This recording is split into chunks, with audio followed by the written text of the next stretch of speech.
ഹരേ കൃഷ്ണ. ഞാനിപ്പോൾ ഈ വീഡിയോ ചെയ്യുന്ന സമയം എത്രയാണെന്നറിയോ? കാണാൻ പറ്റുന്നുണ്ടോ? 1:51. അതായത് 2 മണിയാവാൻ പോകുന്നു. ഇനി നമ്മുടെ ഉണ്ണിക്കണ്ണൻ ഉണരാൻ 1 മണിക്കൂറൂടെ ഉള്ളൂ. 1 മണിക്കൂർ, കഷ്ടിച്ചൊരു മണിക്കൂർ. 1 മണിക്കൂറാകുമ്പോൾ 3 മണിയാകുമ്പോൾ നമ്മുടെ ഉണ്ണിക്കണ്ണന് ഉണരും. ഞാൻ ഇതുവരെ ഉറങ്ങിയിട്ടില്ല കേട്ടോ. കാര്യം കുറേ കമൻസിനൊക്കെ റിപ്ലൈ ചെയ്യാനുണ്ടായിരുന്നു. കമൻറ്റ് ചെയ്തിട്ടുള്ളവർക്ക് അറിയായിരിക്കും ഞാൻ നിങ്ങൾക്ക് റിപ്ലൈ തന്നിരിക്കുന്ന സമയം. അപ്പോൾ ഞാൻ ഇതുവരെ ഉറങ്ങിയിട്ടില്ല. ഈ വീഡിയോ ഞാൻ ചെയ്യുന്നത് എൻ്റെ വീഡിയോയ്ക്ക് കമൻറ്റ് ചെയ്തിട്ടുള്ള ഒരാൾക്ക് വേണ്ടിയിട്ടാണ്. ഇന്ന് ഗുരുവായൂർക്ക് ആളെത്തിയിട്ടുണ്ട്. ആ കുട്ടിക്ക് വേണ്ടിയിട്ടാണ്. ബ്രഹ്മമുഹൂർത്ത വിളക്ക് 24 ദിവസമായി. അപ്പോൾ ഇന്ന് ചിരാതും താലവും കൊണ്ടുവന്നിട്ടുണ്ട്. അങ്ങനെ ചെയ്താൽ പോരെ? മതി. കണ്ണൻ അവിടെ എത്തി, ദൈവം അവിടെ എത്തി. എന്താഗ്രഹത്തിന് വേണ്ടിയിട്ടാണോ ഇത് ചെയ്തിട്ടുള്ളത് അത് നടന്നു എന്നങ്ങോട്ട് വിചാരിക്കുക. ഞാൻ ഒട്ടും പ്രിപ്പയർഡ് ആയിട്ടില്ല. ഉറങ്ങാൻ കിടക്കുമ്പോഴാണല്ലോ നമ്മൾ ഫോണിൽ കമൻസൊക്കെ നോക്കുന്നത്. അങ്ങനെ നോക്കിയ സമയത്താണ് ഞാൻ ഇത് കണ്ടത്. അപ്പം ഞാൻ വിചാരിച്ചു, അപ്പം തന്നെ ഞാൻ എണീച്ചു. ഇതിന് റിപ്ലൈ തരികയാണ്. പേര് എനിക്ക് ഓർമ്മ കിട്ടുന്നില്ല ആളുടെ. ഞാൻ പേരൊന്ന് നോക്കട്ടെ. എന്താണെങ്കിലും ആൾക്കറിയായിരിക്കുമല്ലോ ഞാൻ നിങ്ങൾക്ക് വേണ്ടിയിട്ട് മാത്രമാണ് ഈ രാത്രി 1:51 സമയത്ത് ഈ വീഡിയോ ചെയ്യുന്നത്. ബ്രഹ്മമുഹൂർത്ത ദീപം തെളിയിക്കാൻ തുടങ്ങിയിട്ട് 24 ദിവസമായി എന്ന് കേട്ടപ്പോൾ ഒരുപാട് സന്തോഷം. എത്രത്തോളം സ്ട്രഗിൾ ചെയ്യുന്നുണ്ടെന്ന് എനിക്കറിയാം.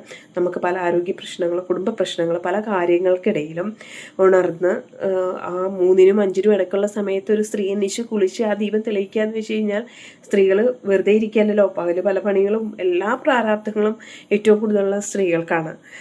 അപ്പോൾ അതിൻ്റെ ഇടയിൽ ഭഗവാൻ അറിഞ്ഞു, കണ്ടു. എന്താഗ്രഹമാണോ മനസ്സിലെങ്കിലും അത് വേഗം സാധിക്കും. അപ്പോൾ എന്നെ അറിയിക്കണം.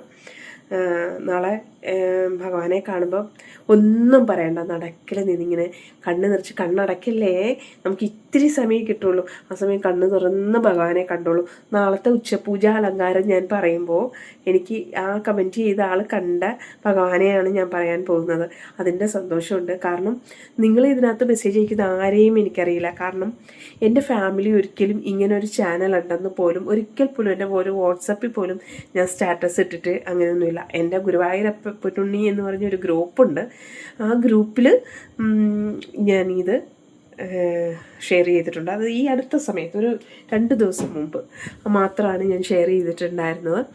അതുവരെ അല്ലാണ്ട് എൻ്റെ ഫാമിലിയോ ആരും ഞാൻ പറഞ്ഞിട്ടില്ല, നിർബന്ധിച്ചിട്ടുമില്ല. കാരണം ഇത് ഞാൻ പൂർണ്ണ ഭക്തിയോടുകൂടി എനിക്ക് ജീവിതത്തിൽ ഒരുപാട് നല്ല കാര്യങ്ങൾ പ്രാർത്ഥന കൊണ്ട് നേടിയിട്ടുണ്ട്. വെറുതെ അല്ല കേട്ടോ. ഇന്നടക്കം ഈ നിമിഷം ഞാൻ പറഞ്ഞാൽ എനിക്കത്രയും ഇന്നടക്കം ഞാൻ എൻ്റെ ഭഗവാന്റെ സാന്നിധ്യവും കരുതലും അറിഞ്ഞ ആളാണ്. എനിക്കൊരു വിഷമം ഉണ്ടായപ്പോൾ ഞാൻ എൻ്റെ വേലെടുത്ത് കയ്യിൽ വെച്ചിട്ട് പ്രാർത്ഥിച്ചു, ഭയങ്കരമായിട്ട് പ്രാർത്ഥിച്ച്, ഭഗവാനെ എനിക്കൊരു വഴി തുറന്ന് തരണേ എന്ന് പറഞ്ഞിട്ട് വിത്തിൻ അവേഴ്സ് ഞാൻ ഉറങ്ങുന്നതിന് മുമ്പ് അതിനുള്ള മറുപടി എൻ്റെ ഭഗവാൻ തന്നു. അപ്പോൾ അതാണ് നമ്മുടെ ദൈവം. നിങ്ങളൊന്നും എല്ലാവരും പറയും ദൈവം പാതി ഞാൻ പാതി. അങ്ങനെയല്ല. അപ്പോൾ ഒത്ത ദൈവത്തിന് കൊടുത്തോളൂ. പിന്നെ നമ്മളൊന്നും നോക്കണ്ട, ഭഗവാൻ ചെയ്തോളും. നമ്മുടെ പ്രവൃത്തി നന്നായിരിക്കണം, നമ്മുടെ മനസ്സ് നന്നാവണം. നമ്മൾ നന്നാവാൻ വേണ്ടി നമുക്ക് എത്ര വേണേ ദൈവത്തെ വിളിക്കാം. മറ്റൊരുത്തൻ്റെ നാശത്തിന് വേണ്ടി മാത്രം നമ്മൾ പ്രാർത്ഥിക്കരുത്. അത്രയേ ഉള്ളൂ. നമ്മൾ മനുഷ്യരാണ്. കുഞ്ഞു കുഞ്ഞു തെറ്റുകുറ്റങ്ങളൊക്കെ ഉണ്ടാവും. പൂർണ്ണമായിട്ടുള്ള ഒരു മനുഷ്യരും ഇല്ല. നമുക്കറിയാത്ത സമയങ്ങളിൽ നമ്മൾ കുറച്ച് മെച്ചുവേർഡ് ആകുമ്പോഴല്ലേ നമ്മളിതെല്ലാം മനസ്സിലാക്കത്തെ. അപ്പോൾ അറിയാത്ത സമയങ്ങളിൽ നമ്മുടെ ഭാഗത്തു നിന്ന് എന്തെല്ലാം തെറ്റുകുറ്റങ്ങളുണ്ടാവും ഒക്കെ ഭഗവാൻ പൊറുക്കുന്നി. നമ്മുടെ അച്ഛനും അമ്മയും നമ്മളുടെ തെറ്റുകുറ്റങ്ങളെല്ലാം പൊറുക്കില്ലേ, അതുപോലെ തന്നെ. അപ്പോൾ നാളെ ഗുരുവായൂരപ്പനെ കണ്ടു തൊഴാൻ ആ ചിരാതും താരവുമായിട്ട് പോയിട്ടുള്ള എൻ്റെ സഹോദരി, ഭഗവാന്റെ പ്രിയ സഖി, നിങ്ങൾക്ക് ജീവിതത്തിൽ നിങ്ങൾ ആഗ്രഹിക്കുന്ന കാര്യം സാധിച്ചിരിക്കും. ഈ വീഡിയോ കേൾക്കുന്ന എല്ലാവരും ബ്രഹ്മമുഹൂർത്ത ദീപം തെളിയിക്കാൻ തുടങ്ങിക്കോളൂ. നിങ്ങൾ വിചാരിക്കുന്നത് പോലെയല്ല. എൻ്റെ ജീവിതത്തിൽ പലപ്പോഴും ബ്രഹ്മമുഹൂർത്ത ദീപം തെളിയിക്കാൻ തുടങ്ങി മുടങ്ങിയിട്ടുണ്ട്. It's quite natural. നമുക്കങ്ങനെ തടസ്സങ്ങൾ വരും. ഭക്തിയിലേക്ക് നമ്മൾ അടുക്കുമ്പോൾ നമ്മൾ അതിനെ അകറ്റുന്നതായിട്ടുള്ള ഒരുപാട് കാര്യങ്ങൾ വരും. Don't worry. അതിലൊന്നും വിഷമിക്കരുത്. പിടിച്ച് നിൽക്കണം. അതുകൊണ്ട് നമ്മൾ ആഗ്രഹിക്കുന്നത് കിട്ടും. നിങ്ങൾ വിചാരിക്കുന്ന പോലെയല്ല ഈ 2 മണിക്ക് ഇങ്ങനൊരു വീഡിയോ ചെയ്യുന്നത്.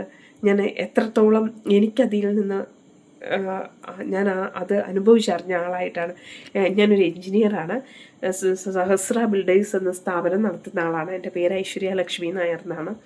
ഞാനൊരു വാസ്തു കൺസൾട്ടൻറ്റോടാണ്. അപ്പം ഭക്തി ഒന്നുകൊണ്ട് മാത്രമാണ് ജീവിതത്തിൽ ഈ സക്സസ് ഒക്കെ ഉണ്ടായിട്ടുള്ളത്. എൻജിനീയറിംഗ് പഠിച്ചതിലെ ഏറ്റവും മോശം ആൾ ഞാനും ഏറ്റവും സക്സസ് ആയിട്ടുള്ള ആൾ ഞാനും ആയിരിക്കും. അതെന്തുകൊണ്ടാണെന്നറിയോ? ഭക്തി കൊണ്ട് മാത്രമാണ്. ഭഗവാനെ ഇങ്ങനെ വിളിച്ചിട്ട് ജയിക്കും പോലും വിചാരിച്ചിട്ടുള്ളതല്ല. അവിടെ നിന്ന് ഞാനൊരു സ്ഥാപനം വളരെ മനോഹരമായിട്ട് എനിക്ക് കൊണ്ടുപോകാൻ പറ്റിയിട്ടുണ്ട്. അപ്പോൾ ഇന്ന് വാസ്തു കൺസൾട്ടിങ്ങിന് വേണ്ടിയിട്ട് എന്നെ ആൾക്കാർ സമീപിക്കുന്നു, ഒരുപാട് ആൾക്കാർ. പിന്നെ ഇന്ന് നിങ്ങളോട് ഇങ്ങനെ സംസാരിക്കാൻ എനിക്ക് പറ്റുന്നു. ഞാൻ അതിലൊക്കെ ഏറ്റവും സന്തോഷം കണ്ടെത്തുന്നത് നിങ്ങളുമായിട്ട് ഭഗവാന്റെ കാര്യങ്ങൾ പറയുമ്പോഴാണ്. ഞാൻ നാളെയല്ല മറ്റേനാൾ വെളുപ്പിനെ കോട്ടയത്ത് ഒരു ക്ഷേത്രത്തിൽ പോകുന്നുണ്ട്. ദേവീക്ഷേത്രമാണ്. എന്തെങ്കിലും പൂജകൾ ചെയ്യണമെങ്കിൽ നിങ്ങളുടെ പേരും നക്ഷത്രവും മാത്രം കമൻറ്റ് ചെയ്താൽ മതി. എൻ്റെ പ്രിയപ്പെട്ട എൻ്റെ സഖിമാർക്ക്, കണ്ണൻ്റെ പ്രിയപ്പെട്ട ആൾക്കാർക്ക് ഞാൻ വഴിപാടുകൾ നടത്തും. നിങ്ങൾക്ക് ദൈവം അധികമായിട്ട് നിങ്ങളെ അനുഗ്രഹിക്കട്ടെ.